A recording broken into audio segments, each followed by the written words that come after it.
Hello മക്കളെ, welcome to our solution. ഇനി എന്തിന് വേറെ സൊല്യൂഷൻ? അനൂപ് സാറാണ് മക്കളെ. നാളെയാണ് നമ്മുടെ സോഷ്യൽ സയൻസ് എക്സാം. സോ എല്ലാവരും പഠിച്ചിട്ടുണ്ടാവും. ടെൻഷനുള്ള ഒരുപാട് ആൾക്കാരുണ്ടാവും. ഒരു ടെൻഷനും വേണ്ട. ഇന്ന് നമ്മൾ ഒരു എസ് എ ക്വസ്റ്റ്യൻ പ്രഡിക്റ്റ് ചെയ്യാൻ വേണ്ടി പോവുകയാണ് മക്കളെ. എസ് എ ക്വസ്റ്റ്യൻ എന്ന് പറയുമ്പോൾ പല ആളുകളുടെ മുഖം കഴിച്ചില്ലായല്ലോ അല്ലേ, അതിന് മുമ്പ് ടെൻഷൻ ഉണ്ടാവും. അതിന്റെ എക്സ്പ്രഷൻ ആയിരിക്കും ഇത്. പക്ഷേ സിമ്പിൾ ആയിട്ട് ആ ക്വസ്റ്റ്യൻ പഠിച്ചോ. The image provide below is the global pressure belt. താഴെ തന്നിരിക്കുന്ന ആഗോള മർദ്ദ മേഖലയുടെ ചിത്രമാണ്.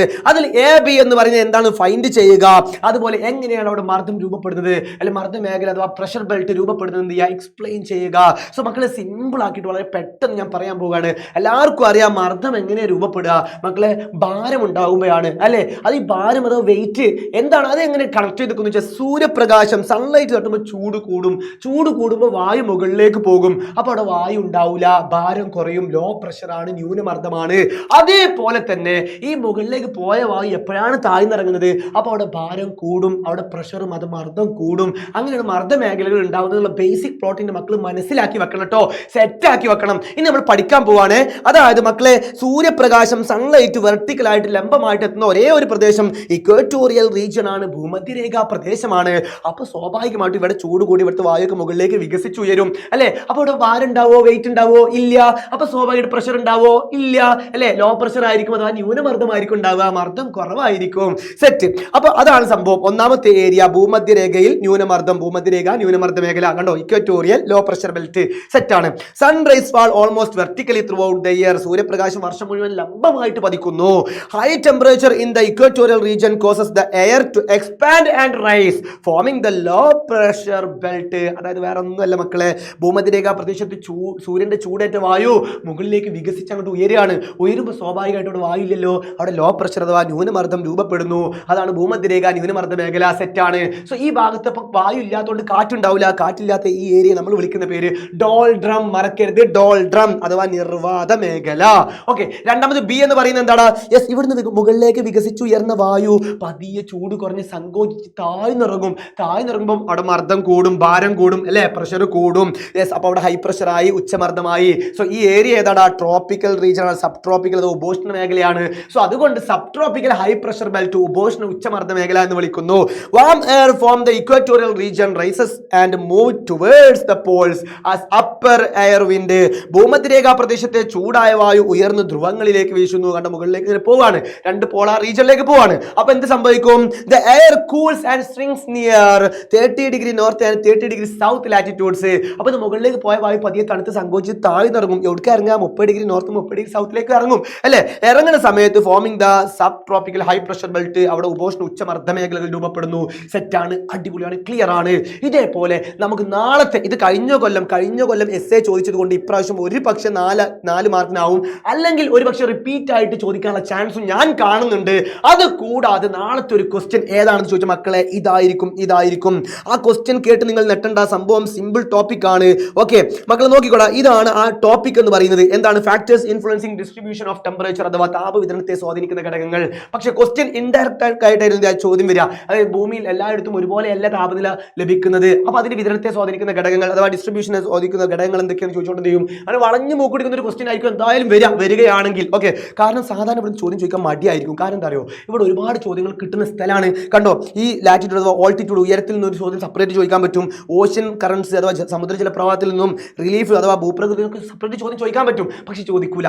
കണ്ടോ, ഇപ്രാവശ്യം ഇങ്ങനെ ഒരു സെപ്പറേറ്റ് ചോദ്യം ചോദിക്കുന്നതിന് പകരം ഒറ്റ ചോദ്യം എസ് എ ആയിട്ട് വരാൻ ചാൻസ് ഉണ്ട് മക്കളെ. 2026 എസ് എ ആയിട്ട് ചോദിക്കാൻ ചാൻസ് ഉള്ള ഒരു ക്വസ്റ്റ്യൻ ഇതായിരിക്കും. സോ മക്കളെ, പഠിച്ചു വെച്ചോ, സെറ്റാക്കി വെച്ചോ. അതിൽ ഒന്നാമത്തത് ലാറ്റിറ്റ്യൂഡ് അഥവാ അക്ഷാംശ സ്ഥാനം. സൂര്യപ്രകാശത്തിന്റെ ലഭ്യതക്കനുസരിച്ച് വ്യത്യസ്ത സ്ഥലങ്ങളിൽ വ്യത്യസ്ത രീതിയിലായിരിക്കും ചൂടുണ്ടാവുക, താപമുണ്ടാവുക. അതുകൊണ്ടാണ് വ്യത്യസ്ത സോണുകളായിട്ട് അഥവാ മേഖലകളായിട്ട് തിരിച്ചിട്ടുണ്ട്. ഏറ്റവും കൂടുതൽ സൂര്യപ്രകാശം കിട്ടുന്നതിനെ ഉഷ്ണ മേഖല അഥവാ ടൊറിഡ് സോൺ, ട്രോപ്പിക്കൽ സോൺ എന്നൊക്കെ വിളിക്കാറുണ്ട്. കുറച്ച് സൂര്യപ്രകാശം കിട്ടുന്നതിന് ടെമ്പറേറ്റ് സോൺ അഥവാ മിതോഷ്ണ മേഖല എന്ന് പറയുന്നു. തീരെ ചൂട് കിട്ടാത്ത തണുത്ത സ്ഥലങ്ങളെ നമ്മൾ ഫ്രിഡ്ജിഡ് സോൺ അഥവാ ശൈത്യ മേഖല എന്ന് പറയുന്നു. ഇതെന്നോട് കണ്ടോ, high temperature is experienced along the equatorial region where the incidence of sunrise almost vertical. സൂര്യപ്രകാശം ഏറെക്കുറെ ലംബമായി പതിക്കുന്ന ഈ പ്രദേശങ്ങളിലൊക്കെ, ഭൂമധ്യരേഖാ പ്രദേശങ്ങളിലൊക്കെ താപനില കൂടുതലായിരിക്കും. Where the incidence of sunrise almost vertical. When we move to polar side temperature decreases. അതായത് ധ്രുവങ്ങളിലേക്ക് പോകും തോറും ഇതിന്റെ ചൂട് പതിയെ കുറഞ്ഞു വരും. സെറ്റാണ്. രണ്ടാമത്തെ നോക്കിക്കോ, വളരെ ഇമ്പോർട്ടന്റ് ആയ ഏരിയ ആണ്. ഇവിടെ പ്രത്യേകം ഞാൻ മാർക്ക് ചെയ്ത് മറക്കരുത്.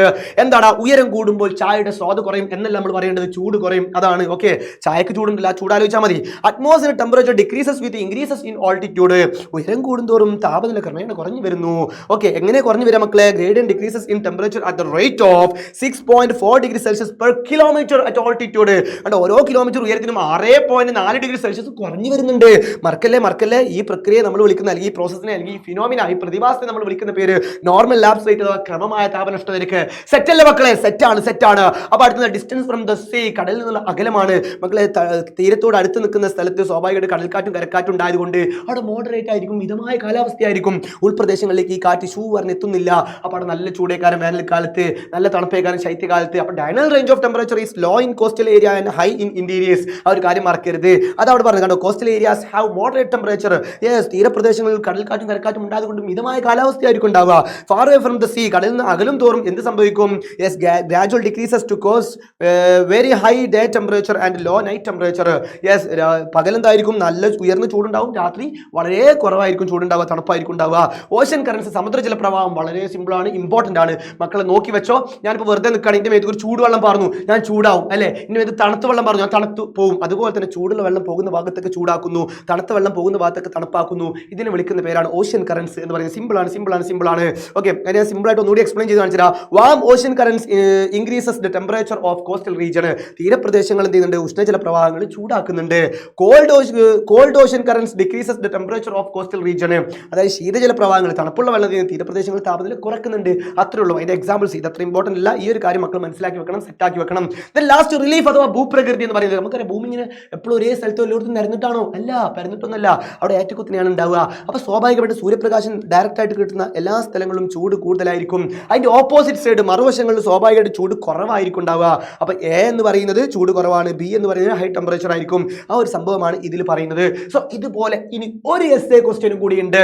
ആ ക്വസ്റ്റ്യൻ നമ്മൾ പ്രെഡിക്റ്റ് ചെയ്യാൻ പോകുന്നത് ഇന്ന് രാത്രി നടക്കുന്ന 7:30 നടക്കുന്ന ലൈവിലായിരിക്കും. സോ എല്ലാ ആളുകളും അവിടേക്ക് എത്തിക്കോ, സെറ്റാക്കി വെച്ചിക്കോ. ദെൻ ഈ വീഡിയോ ലൈക്ക് ചെയ്ത് സബ്സ്ക്രൈബ് ചെയ്യാൻ മറക്കല്ലേ. കമന്റ് ബോക്സിൽ നിങ്ങളുടെ റിവ്യൂ അറിയിക്കാൻ മറക്കല്ലേ. സോ നമുക്ക് എന്ത് ചെയ്യാം? വീണ്ടും നല്ല ലൈവുകളും വീഡിയോകളുമായിട്ട് വീണ്ടും കാണാം. Okay, by.